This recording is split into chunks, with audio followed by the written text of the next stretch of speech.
aad iyo aad ayaan ugu faraxsanahay inaan maanta joogo dalka Finland ee Ruushku uu gumaysan jiray una xorriyay maalin maalmaha ka mid ah.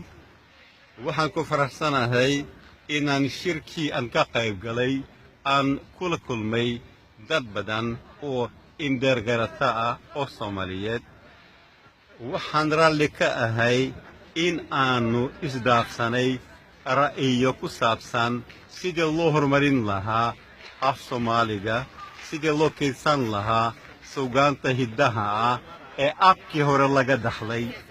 Waxaan raalli ka ahay in mahmaahaha anigu aan aad iyo aad u jeclahay ee Soomaaliyeed in la wada jecel yahay, in la doonayo in la barto, in laga salgaaro, in la garto macnaha qotada dheer leh ee ku abuuran.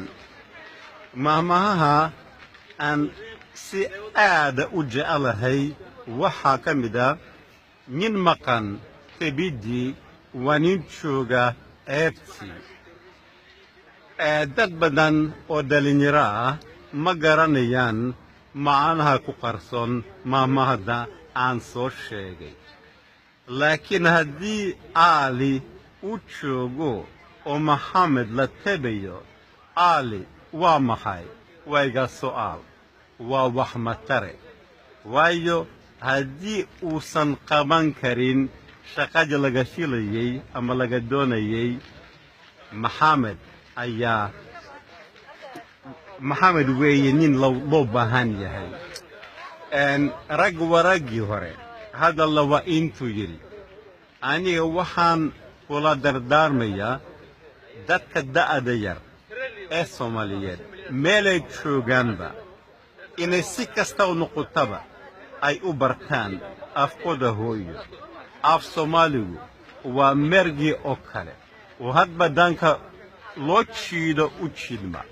Waa af hoodana erey waliba macno badan buu leeyahay. Waa taa sababta ay aad ugu adag tahay in ajnabigu u barto af Soomaaliga. Aniga waxaan bilaabay barashada af Soomaaliga 50 sano ka hor. Weli kama salgaarin, weli waa si baranayaa.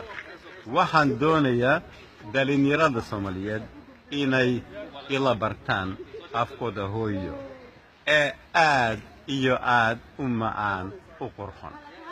mahadsanid waad mahadsantihiin idinka mudan. mahadsanid